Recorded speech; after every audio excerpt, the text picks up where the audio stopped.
Mheshimiwa Mwenyekiti, nakushukuru kwa kunipa nafasi na mimi nichangie kwenye hotuba hii muhimu kwenye bajeti hii ya Mheshimiwa Waziri Mkuu.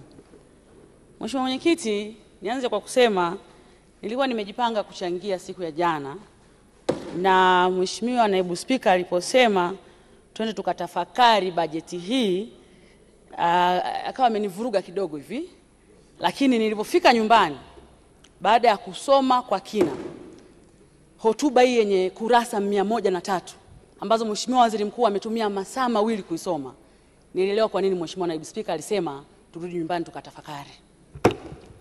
Mheshimiwa Mwenyekiti, ukisoma kwa makini hotuba hii na kwa uzoefu mdogo nilionao wa kukaa ndani ya bunge hili kwa miaka 10, Mheshimiwa Mwenyekiti, nimejifunza jambo moja kubwa sana. Rais Samia Suluhu Hassan, pamoja na kwamba tunamsifia ndani ya bunge hili, kuna kazi kubwa sana ambao ni mtihani mkubwa, labda pengine wengi wetu tusingeweza kufaulu kama tungepewa, ambao mama huyu alifaulu kufanya. Mheshimiwa Mwenyekiti, mataifa mengi yanapokuwa yamemaliza uchaguzi au yanapobadilisha utawala, moja kati ya changamoto kubwa ambayo yanapata mataifa hayo ni namna ya kuendeleza miradi au mipango ya mtangulizi aliyetoka madarakani.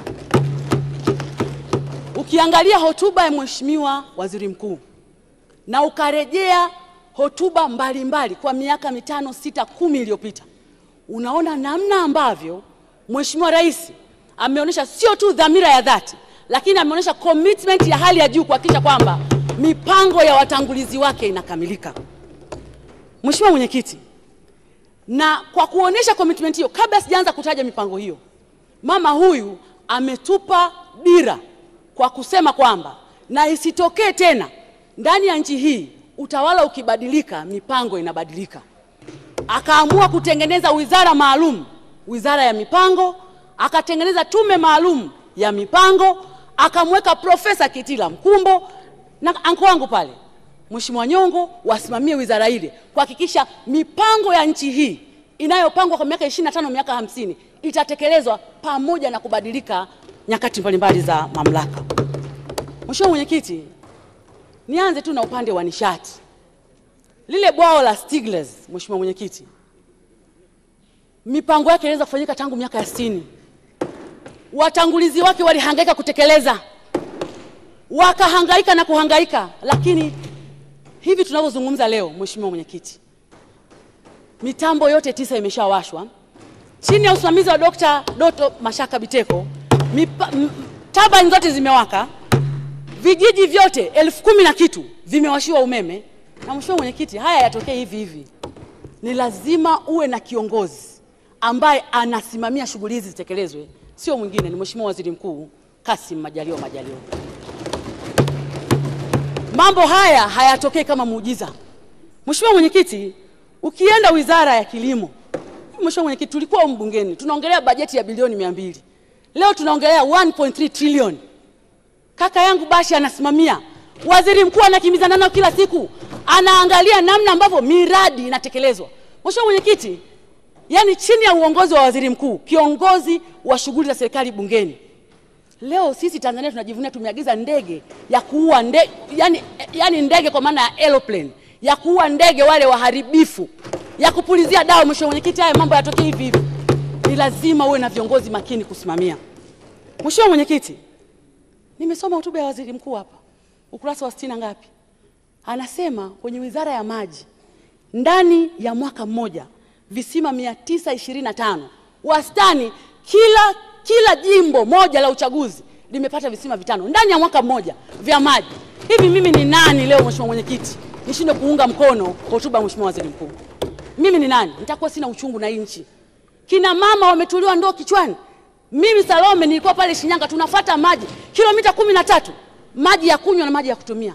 Leo angalau kila jimbo limechimbiwa kisima ndani ya mwaka mmoja, tena sio kimoja. Mheshimiwa Mwenyekiti, mimi nampongeza Mheshimiwa Waziri Mkuu, anafanya kazi kubwa, anasimamia serikali, anatusimamia na kazi inaonekana. Mheshimiwa Mwenyekiti, pale kwetu Shinyanga Ibadakuli, ule uwanja wa ndege ilikuwa nightmare, ilikuwa ni ndoto. Kamati ya bunge mimi nakagua juzi Mheshimiwa Mwenyekiti, uwanja unakaribia kukamilika, ndege zitatua pale. Mheshimiwa Mwenyekiti, serikali inafanya kazi. Leo Mheshimiwa Mwenyekiti, yani unatenganishaje maendeleo haya? Unatenganishaje demokrasia tulionayo na maendeleo makubwa na Mheshimiwa Rais na Mheshimiwa Waziri Mkuu na serikali iliyoko madarakani? Nitakuwa ni mtu ambaye sina shukrani Mheshimiwa Mwenyekiti. Mheshimiwa Mwenyekiti, anaibuka mtu mmoja tu leo Mheshimiwa Mwenyekiti. Unajua, naomba niwakumbushe waheshimiwa wabunge wenzangu. Hii nchi tumeanza uchaguzi wa vyama vingi mwaka 1995. Na mwaka 95 tulikuwa na wabunge wa upinzani 51. Mwaka 2000 tulikuwa na wabunge wa upinzani 26. Wakati huo Mheshimiwa Mbowe ndo aligombea urais. Mwaka 2005 tulikuwa na wabunge wa upinzani 41. Mwaka 2010 tulikuwa na wabunge wa upinzani 89. Mwaka 2015 tulikuwa na wabunge wa upinzani 116 na 2020 tuko wabunge 28 wa upinzani. Hakuna mtu aliyesema hashiriki uchaguzi mpaka tufanye mabadiliko ya sheria. Hakuna. Hakuna mtu aliyethubutu kusema hivyo. Hakuna mtu aliyesema tuingie barabarani tufanye uasi kwenye chaguzi zote.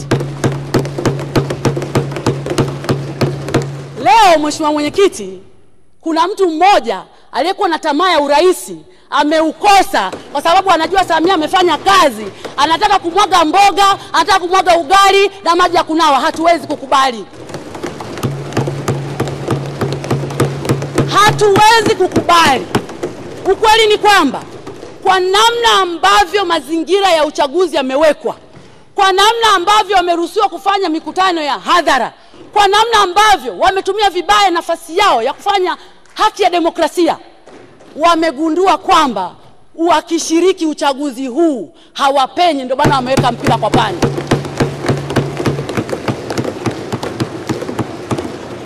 Mheshimiwa Mwenyekiti,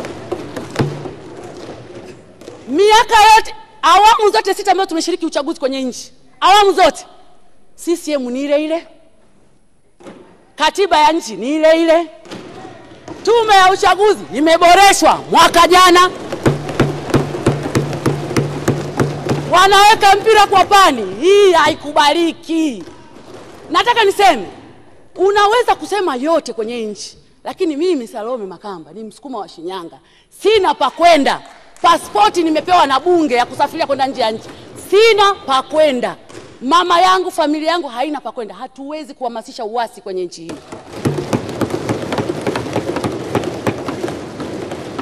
Kung'ang'ania kitu kisichowezekana, kung'ang'ania kwamba hatuwezi kufanya uchaguzi, imebaki miezi mitatu twende kwenye uchaguzi, unang'ang'ania hatuwezi, na mtu ni mwanasheria. Wote tunajua humu ndani utaratibu wa utungaji wa sheria, utaratibu wa kurejea sheria una namna yake ambao unahitaji muda. Ni lazima tutebo mara ya kwanza, ni lazima tutebo mara ya pili, ni lazima watu watoe maoni, ni lazima watoe maoni wananchi. Huo mchakato anataka mtu ametia mpira kwa pani. Na Mheshimiwa Mwenyekiti, mimi naungana na wale wanaojiita sijui G55 nani. Mimi naenda kugombea na nitarudi humu bungeni. Na nimwambia Mheshimiwa Waziri Mkuu, nimeona mmeongeza bajeti. Baba, ongeza mpunga, leta ballot paper, leta maboksi, sisi tuko tayari kwa uchaguzi. Leta maboksi, tuko tayari kwa uchaguzi. Haiwezekani mtu mmoja aye ndo anaamua hii nchi leo, iwe Jumapili, kesho iwe Jumatatu, anaongea yeye, mwanaume yeye, kibaunsa yeye. Hatuwezi kukubali. Na Mheshimiwa Mwenyekiti, nikwambia kitu kimoja. Mimi Salome na wananchi wa Shinyanga, hasa kina mama, tunasema hivi, yote yametekelezwa. Mama Samia mitano tena. Mama Samia mitano tena. Tumeyasubiri maboksi kwa muda mrefu. Tumeyasubiri maboksi kwa muda mrefu, maboksi ya kura kwa ajili ya kuhakikisha tunapiga kura, tunamvika huyu mama nguo, tunamfuta machozi kwa kazi kubwa aliyoifanya na kutukanwa kwa ajili yetu sisi wananchi wake. Walisema yote, mara ameuza bandari, mara sijui mama amefanya. Sasa hivi wameshia kusema mama akifungua pochi mambo yanatekelezwa. Mimi niko kamati ya TAMISEMI Mheshimiwa Mwenyekiti. Niko kamati ya TAMISEMI. Kwa mara ya kwanza kwenye nchi hii Kwa mara ya kwanza nimeshuhudia kwa macho yangu jengo la mama na mtoto. Mimi na watoto, mheshimiwa mwenyekiti. Jengo la mama na mtoto. Yaani ukishindwa kujifungua kawaida, chumba kinachofuata unaweza kufanyia operation. Chumba kinachofuata kama mtoto wako ni njiti, unaweza kumweka kwenye chumba cha watoto njiti. Chumba kinachofuata kama umefanyia operation, unaweza kupumzishwa pale. Mheshimiwa mwenyekiti, haya mambo tuliyaona lini haya? Haya mambo tuliyaona lini? Hatuwezi kukubali. Jeshi la Ulinzi na Usalama lipo. Kaka yangu Bashungwa, mambo ya ndani upo. Tekelezeni wajibu wenu. Hii nchi ni ya demokrasia. Kuzuia uchaguzi ni uhaini na hatuwezi kukubali. Na mheshimiwa mwenyekiti, nikwambie tu ukweli. Huyu jamaa anataka kutupiga changa la macho. Chama chochote cha siasa lengo lake namba moja ni kushika dola. Lengo lake namba moja. Sisi hatufanyi kazi ya uharakati hapa. Sisi mimi najua siasa ni kushika dola. Haiwezekani hata siku moja. Wamekaa nje huko. Leo watu waendelee kukaa nje huko. Hatuna kambi rasmi ya upinzani. Hatuwezi kurudi bungeni kama wabunge. Alafu unasema sisi ni wanasiasa. Hapana. Ni lazima tushike dola. Wabunge wenzangu walioko nje naungana nao. Lazima turudi humu ndani kama tulivyokuwa zamani. Lazima tukae humu ndani kama tulivyokuwa zamani. Serikali ishauriwe, ipokee ushauri. Na sisi tushauriwe, tupokee ushauri. Tulijenge taifa moja kwa umoja. Hiyo ndio kazi ya chama cha siasa. Na wawakilishi wa wananchi, huwezi kuwakilisha huko kwenye majukwaa, na ndio maana unaona huko wanakofanya haina tija. Ni lazima tukae kwenye mabaraza ya vijiji, ni lazima tukae kwenye baraza la madiwani, ni lazima tukae bungeni ili tuweze kushauri serikali kwa mfumo unaoeleweka. Huwezi kuishauri serikali nje ya serikali, mheshimiwa mwenyekiti. Kwa hiyo mimi rai yangu, tunataka uchaguzi na tuko tayari kushiriki uchaguzi. Na hatuko tayari kuungana na mtu ambaye anataka kupindua nchi hii. Taarifa mheshimiwa mwenyekiti. Taarifa wapi? Mheshimiwa Ole Sendeka. Mheshimiwa mwenyekiti, pamoja na mchango mzuri sana wa mheshimiwa mbunge, baba wa taifa Mwalimu Julius Kambarage Nyerere aliwahi kusema uhuru bila demokrasia ni udikteta, lakini demokrasia bila ya nidhamu ni fujo. Kinachoendelea hivi sasa ni sheria inazingatiwa kwa kuweka mipango kwa wapa wa Tanzania fursa ya kutumia haki yao ya kuchagua. Ni dhahiri kabisa kwamba mbunge alichokizungumza hapa ameonyesha kabisa kwamba Yesu Kristo alisema atakayenionea haya mbele za watu nami nitamuonea haya mbele za Baba yangu. Hakujali itikadi, hakujali jambo lolote. Amemsifia Dr. Samia Suluhu Hassan kwa kazi nzuri na rekodi iliyotukuka aliyoionyesha. Dunia inajua, Tanzania inajua, wapinzani wanajua. Asante. Mheshimiwa Salome Makamba, unapokea taarifa.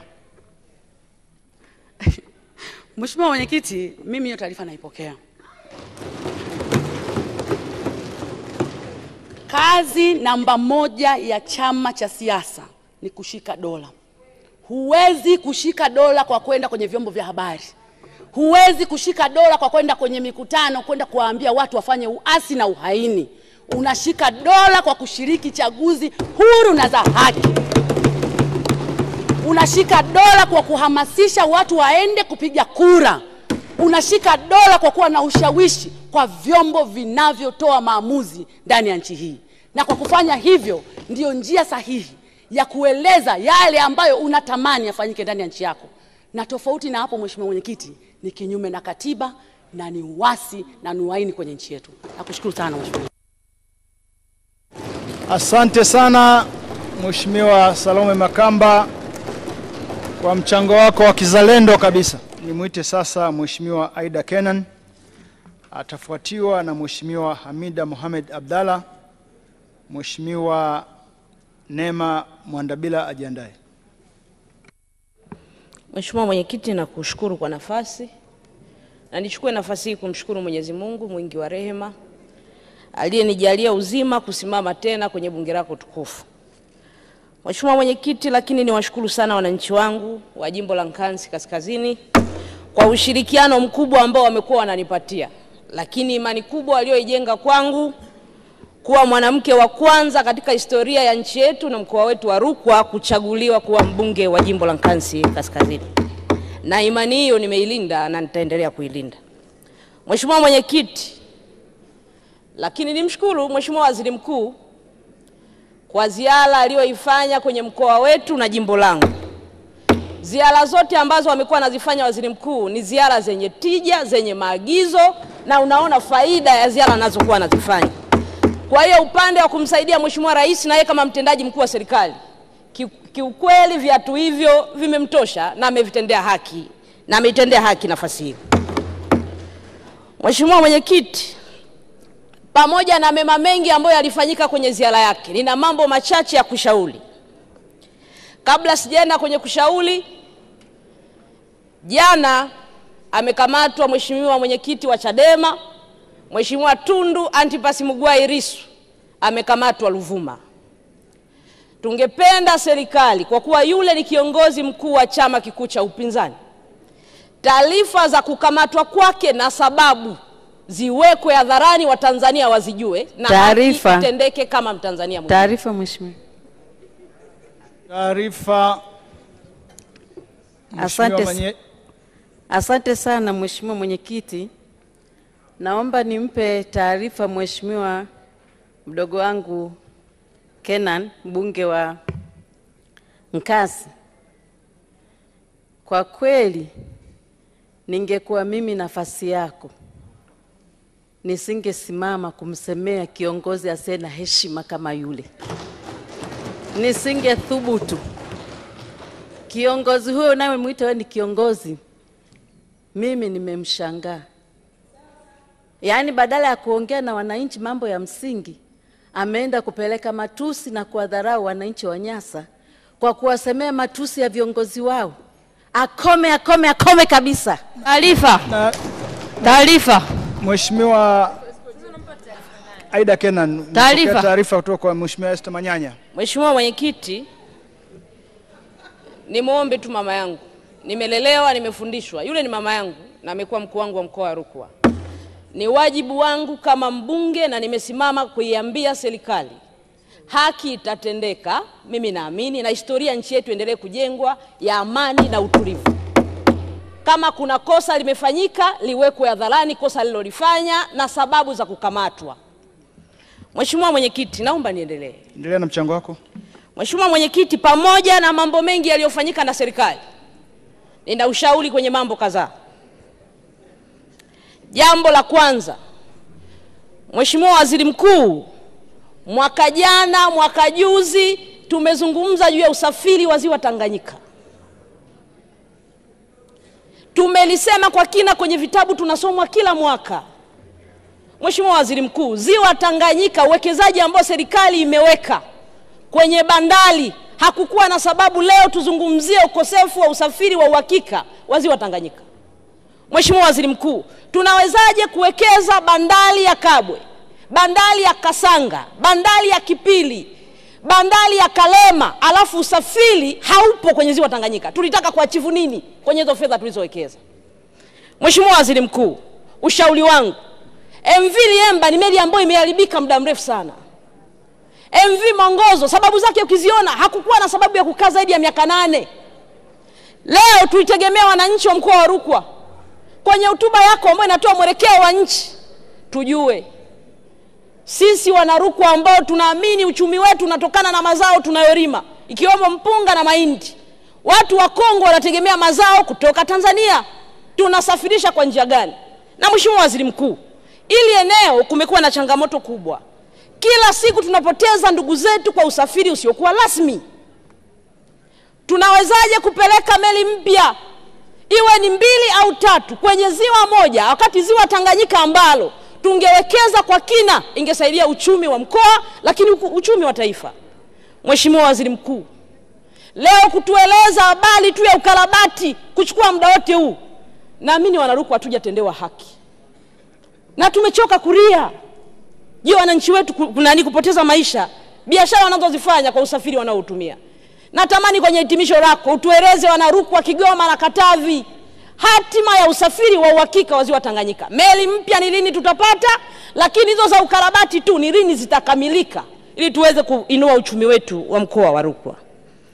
Jambo lingine Mheshimiwa Mwenyekiti, ni swala la uanzishwaji wa mamlaka za kiutawala. Ili jambo imekuwa kama favor hivi. Ili liko kwa mujibu wa sheria. Nimelisema leo wakati naulizwa swali Mheshimiwa Mwenyekiti. Nimesema hivi, tume kutoka TAMISEMI 2013 ilifika Nkasi. Wakaangalia vile vigezo vyao vyote 13. Wakasema tumekizi vigezo. Nini kinatokea leo? Paka nazungumza mara kadhaa. Wananchi wa mamlaka mji mdogo na Manyele upande wa TANESCO badala ya kulipa 27,000 wameingizwa wanalipa 320,000. Kwa nini? TANESCO wanatumia sheria ya mipango miji. Kwa hiyo huku wanahukumiwa wakati huku mmeshindwa kutimiza wajibu wenu. Kwa nini tunawatia kwenye maisha magumu bila sababu? Ndio maana nasema kama tunasema bado tunaendeleza yale maeneo tulianzisha huko nyuma, tufute kwanza hizi mamlaka mpaka tutakapojiandaa. Wasiendelee kuhukumiwa kwenye hili jambo.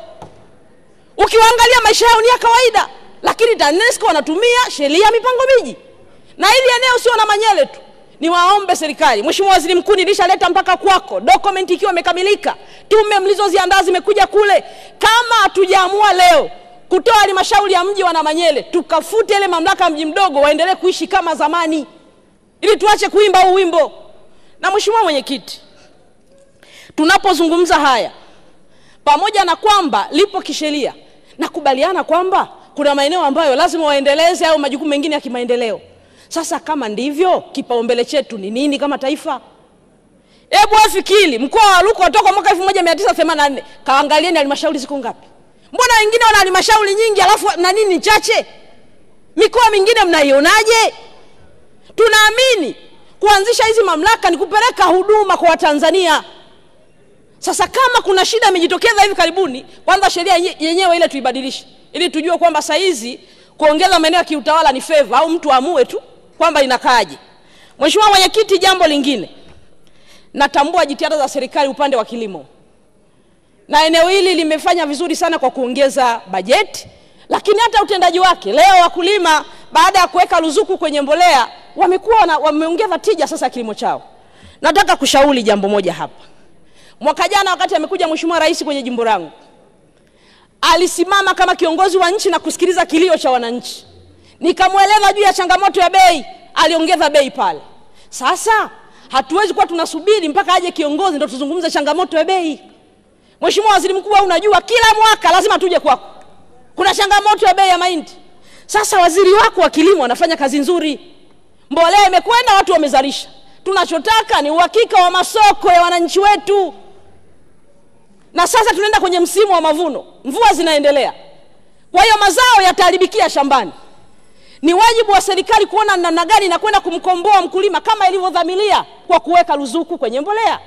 Jambo ambalo naweza kulishauri ni kwamba Mheshimiwa Waziri wa Kilimo, kwa sababu unamsaidia Waziri Mkuu na serikali kwenye eneo hili, ni kipindi ambacho wakulima wengi wanatamani kutoka kwa wakulima wadogo kwenda kuwa wakulima wakati au wakulima wakubwa. Angalieni namna ya kuwakopesha hizi mbolea waje walipe kulingana na kilimo ambacho wanakipata. Wasikose haki ya kupata mbolea kwa sababu hawana fedha. Mheshimiwa Mwenyekiti, nakushukuru kwa muda ulionipatia. Asante. Asante sana Mheshimiwa Aida.